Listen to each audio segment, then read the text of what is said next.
Melihat bagaimana fenomena kehidupan umat manusia pada saat ini, dapat kita saksikan dengan jelas bahwasannya terkadang kita disibukkan dengan berbagai macam kesibukan-kesibukan yang menyangkut dengan bagaimana kehidupan kita di dunia ini. Salah satunya ialah kesibukan dalam hal mencari rizki. Namun sungguh sangat disayangkan, terkadang kita sebagai umat Islam menafikan betapa pentingnya syariat Islam dalam proses pencarian rizki tadi. Kita sebagai umat Islam terkadang lupa atau bahkan pura-pura lupa bahwasannya Allah Subhanahu wa Ta'ala tidak menciptakan kita umat manusia agar kita mampu meraih kebaikan di akhirat saja. Akan tetapi Allah Subhanahu wa Ta'ala menciptakan kita umat manusia agar kita mampu meraih kebaikan di dunia dan di akhirat. Hal ini sebagaimana dalam hadis Rasulullah sallallahu alaihi wasallam an Anas bin Malik, kana aktsaru du'ai Rasulillah sallallahu alaihi wasallam rabbana atina fid dunya hasanah wa fil akhirati hasanah wa qina adzabannar. Dari Anas bin Malik bahwasannya doa yang senantiasa dibaca oleh Rasulullah sallallahu alaihi wasallam adalah rabbana atina fid dunya hasanah wa fil akhirati hasanah. Wahai Tuhan kami, berikanlah kami kebaikan di dunia dan di akhirat. Wa qina adzabannar, dan jauhkanlah kami dari siksa api neraka. Ma'asyiral muslimin wa zumratal mu'minin arsyadakumullah. Allah Subhanahu wa Ta'ala dan juga Rasulullah sallallahu alaihi wasallam tidak meninggalkan kita umat manusia dengan kebingungan dalam mengarungi kehidupan kita di dunia ini. Akan tetapi Allah Subhanahu wa Ta'ala dan juga Rasulullah sallallahu alaihi wasallam telah memberikan kita berbagai macam petunjuk yang mampu memudahkan kita dalam proses mencari rezeki. Salah satunya ialah dalam mengarungi kehidupan kita di dunia ini, yaitu kemudahan dalam pencarian rezeki tersebut. Allah Subhanahu wa Ta'ala berfirman di dalam Quran surat Al-Munafiqun ayat 10 hingga 12. A'udzu billahi minasyaitonir rajim. Bismillahirrahmanirrahim. Faqultu astaghfiru rabbakum innahu kana ghaffara yursilis samaa'a 'alaikum midrara wa yumdidukum bi amwalin wa banina wa yaj'al lakum jannatin wa yaj'al lakum anhara. Yang artinya, faqultu astaghfiru rabbakum, dan telah aku sampaikan kepadamu, beristighfarlah kamu kepada Tuhanmu. Innahu kana ghaffara, sungguh ialah Tuhan yang maha mengampun. Yursilis samaa'a 'alaikum midrara, yang kelak akan memberikan bagimu air hujan yang turun dari langit dengan deras. Wa yumdidukum bi amwalin wa banin, dan akan memperbanyak bagimu harta serta anak keturunan. Wa yaj'al lakum jannati wa yaj'al lakum anhara, dan akan menjadikan untukmu kebun-kebun yang di dalamnya dialiri oleh air yang mengalir dengan deras. Ma'asyiral muslimin wa zumratal mu'minin arsyadakumullah. Imam Ibnu Katsir dalam tafsirnya menjelaskan bahwasannya barang siapa yang senantiasa beristighfar dan bertaubat kepada Allah Subhanahu wa Ta'ala, niscaya Allah Subhanahu wa Ta'ala akan memberikan baginya keberkahan dari langit berupa air hujan yang turun dengan deras. Selain itu, Allah Subhanahu wa Ta'ala juga akan memberikan baginya keberkahan dari tanah berupa kebun-kebun yang tumbuh dengan subur dan dialiri oleh air-air yang mengalir dengan deras, serta Allah Subhanahu wa Ta'ala akan memperbanyak bagi mereka yang senantiasa beristighfar kepada Allah harta dan anak keturunan baginya. Ma'asyiral muslimin wa zumratal mu'minin arsyadakumullah. Lantas hakikat dari beristighfar bukanlah hanya sekedar diucapkan dengan lisan belaka, akan tetapi lebih daripada itu. Sebagaimana yang dijelaskan oleh Imam Ar-Raghib Al-Asfahani, hakikat dari beristighfar ialah memohon ampun kepada Allah Subhanahu wa Ta'ala dengan lisan dan didasarkan dengan hati yang tulus kepada Allah, serta dibuktikan dengan bagaimana perilaku kita.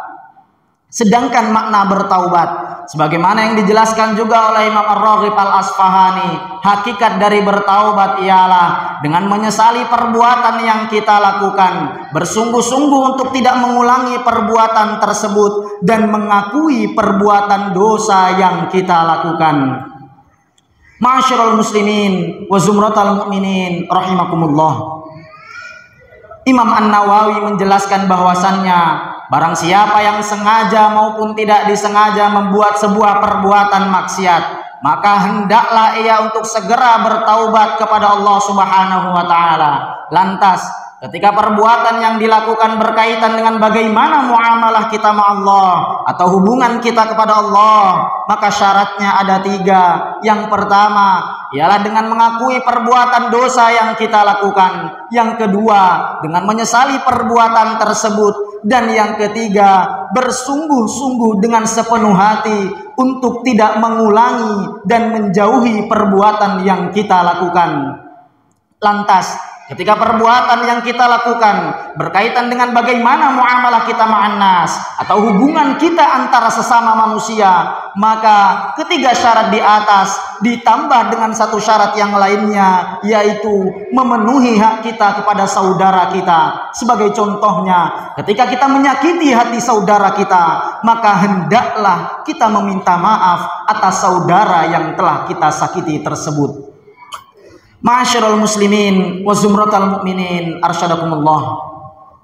Manfaat dan faidah dari beristighfar dapat kita saksikan juga dengan bagaimana kejadian-kejadian yang terjadi pada umat terdahulu. Sebagai contohnya, ketika kekeringan melanda kaum muslimin pada masa kekhalifahan Umar bin Khattab, lantas kaum muslimin pun datang kepada Khalifah Umar bin Khattab pun meminta kepadanya, wahai Amirul Mukminin, mengapa engkau tidak berdoa kepada Allah Subhanahu wa taala agar Allah Subhanahu wa taala menurunkan hujan bagi kami? Mendengar pertanyaan tersebut, Khalifah Umar bin Khattab pun keluar dari rumahnya menuju sebuah tanah lapang dan beliau beristighfar di tempat tersebut. Melihat hal ini, kaum muslimin pun bertanya kepadanya, wahai Amirul Mukminin, mengapa engkau tidak berdoa kepada Allah untuk meminta hujan dari langit?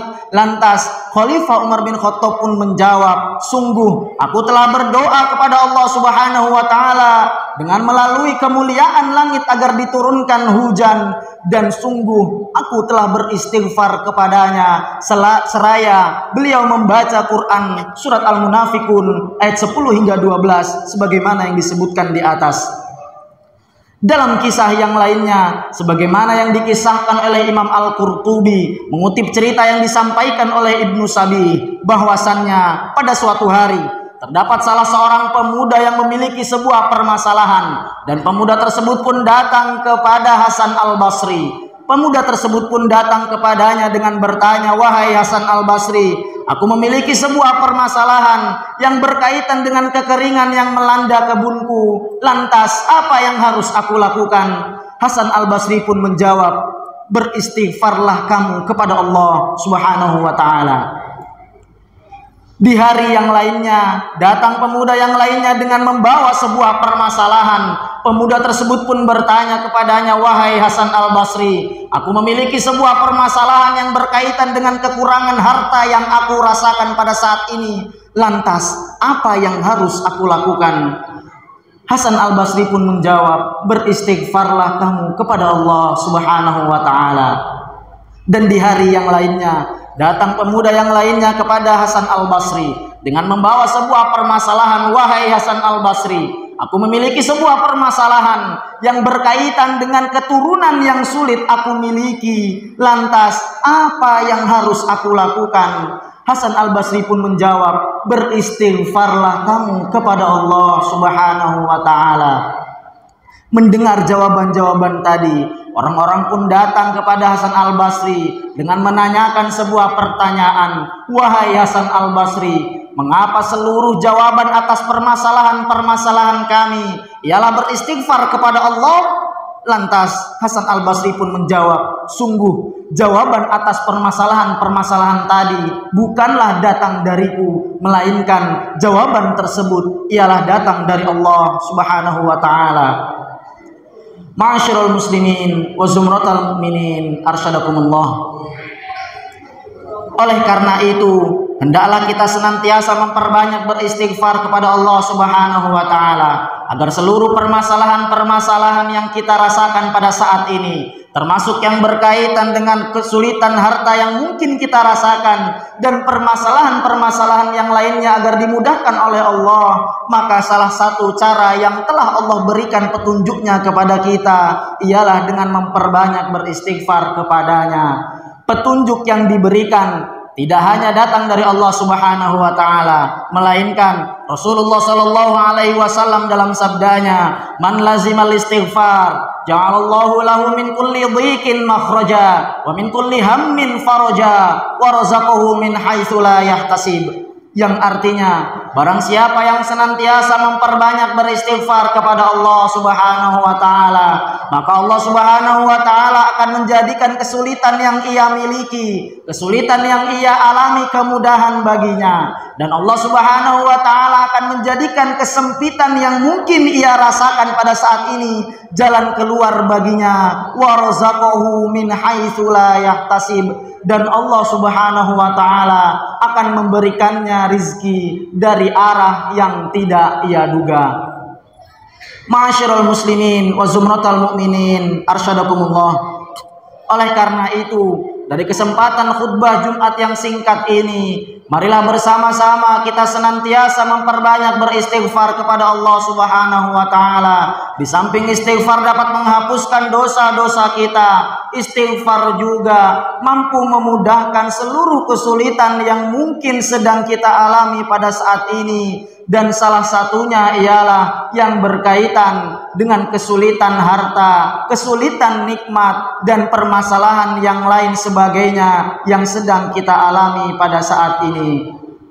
Barakallahu li wa lakum fil Qur'anil azim wa nafa'ani wa iyyakum bima fihi minal ayati wa dzikril hakim wa taqabbalallahu minni wa minkum tilawatahu fastaghfiruh innahu huwal ghafurur rahim.